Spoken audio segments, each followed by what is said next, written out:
Irmãos e irmãs, sejam todos bem-vindos à nossa palavra e reflexão do dia, neste 28º domingo do tempo comum, dia 11 de outubro.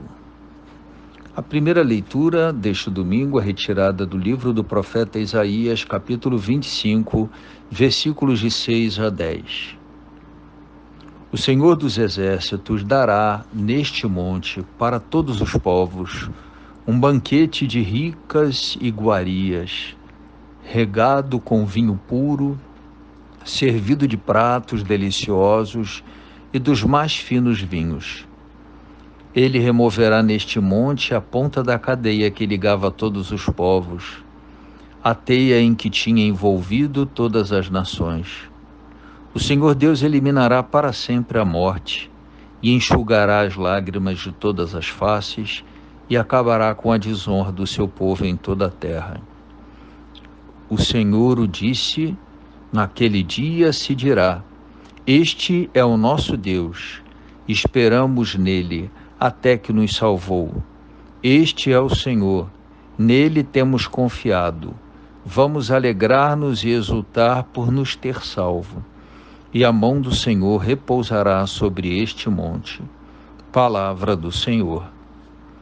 O refrão do Salmo de resposta a esta leitura, o Salmo 22, é: na casa do Senhor habitarei eternamente. O Senhor é o pastor que me conduz, não me falta coisa alguma. Pelos prados e campinas verdejantes ele me leva a descansar. Para as águas repousantes me encaminha e restaura as minhas forças. Ele me guia no caminho mais seguro pela honra do seu nome. Mesmo que eu passe pelo vale tenebroso, nenhum mal eu temerei. Estás comigo com bastão e com cajado, eles me dão a segurança. Preparais à minha frente uma mesa bem à vista do inimigo, e com óleo vós ungis minha cabeça, o meu cálice transborda. Felicidade e todo bem hão de seguir-me por toda a minha vida, e na casa do Senhor habitarei pelos tempos infinitos. Na casa do Senhor habitarei eternamente. A segunda leitura proposta para a nossa leitura e reflexão de hoje é da carta de Paulo aos Filipenses, o capítulo 4, versículos de 12 a 14 e de 19 a 20.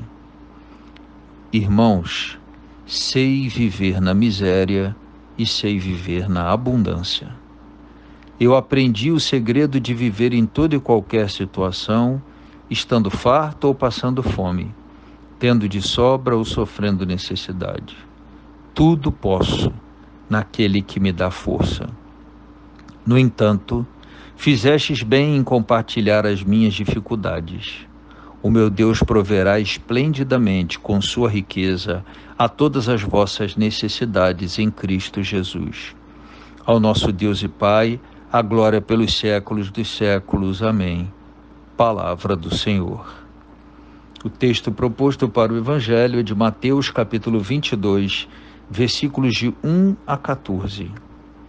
Naquele tempo, Jesus voltou a falar em parábolas aos sumos sacerdotes e aos anciãos do povo, dizendo: O reino dos céus é como a história de um rei que preparou a festa de casamento do seu filho e mandou os seus empregados para chamar os convidados para a festa, mas estes não quiseram ir. O rei mandou outros empregados, dizendo: Dizei aos convidados: já preparei o banquete, os bois e os animais cevados já foram abatidos e tudo está pronto, vinde para a festa. Mas os convidados não deram a menor atenção. Um foi para o seu campo, outro para os seus negócios, outros agarraram os empregados, bateram neles e o mataram. O rei ficou indignado e mandou suas tropas para matar aqueles assassinos e incendiar a cidade deles. Em seguida, o rei disse aos empregados: A festa de casamento está pronta, mas os convidados não foram dignos dela. Portanto, ide até as encruzilhadas dos caminhos e convidai para a festa todos os que encontrardes. Então os empregados saíram pelos caminhos e reuniram todos os que encontraram, maus e bons, e a sala da festa ficou cheia de convidados. Quando o rei entrou para ver os convidados, observou aí um homem que não estava usando traje de festa e perguntou-lhe: Amigo, como entraste aqui sem o traje de festa? Mas o homem nada respondeu. Então o rei disse aos que o serviam: Amarrai os pés e as mãos deste homem e jogai-o fora na escuridão. Aí haverá choro e ranger de dentes, porque muitos são chamados e poucos são escolhidos. Palavra da salvação. Há uma interessante proposta de continuidade no Evangelho de hoje, com a reflexão das 3 últimas semanas, as parábolas contadas por Jesus, estando Jesus à mesa com os sumos sacerdotes e os anciãos do povo.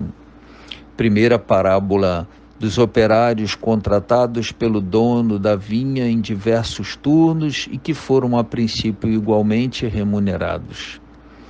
Depois, a parábola dos 2 filhos, o desobediente, obediente, o obediente e desobediente. Na semana passada, os vinhateiros homicidas. E, finalmente, hoje, a parábola do rei que convida os seus para um grande banquete, mas eles não se sentem necessariamente obrigados ou tão pouco honrados com o convite que o Senhor fez, o dono da festa. Em todos esses já exatamente de fundo a ideia de que para os judeus, em primeiro lugar, foi anunciada a palavra, foi entregue a aliança, a lei, e depois a nova aliança em Cristo. E de fato eles estavam recusando essa oferta, não aceitando, portanto, o convite para o banquete. A primeira leitura do profeta Isaías fala da grande restauração de Israel, uma promessa de consolação para um tempo difícil, um tempo de dor. E no texto da segunda leitura, Paulo aos Filipenses diz que ele sabe viver em qualquer tipo de situação, na miséria ou na abundância. Ele reconhece que tudo pode naquele que o fortalece, na miséria, na abundância, na vitória, na derrota, em tempo de fragilidade, em tempo de pobreza e penúria e também em tempo de fortaleza e de abundância. Entendo que há um grande convite na nossa reflexão, na palavra de hoje, a gente se sentir convidado para essa grande festa, para o banquete do Reino dos Céus, e para não permitirmos exatamente a reprodução do comportamento dos fariseus em nós. Que haja em nós uma prontidão para a aceitação desse convite e a aceitação de todos aqueles que serão e foram convidados para estar comigo. Que haja exatamente nessa ideia do banquete com Jesus a aceitação de todos os momentos da morte até a ressurreição, de toda a história, de como diz Paulo, na miséria e na fartura, aceitarmos o destino de Jesus, reconhecendo que nós tudo podemos naquele que nos fortalece. Há, portanto, uma certeza de que, seguindo o Senhor, podemos tudo naquele que nos fortalece.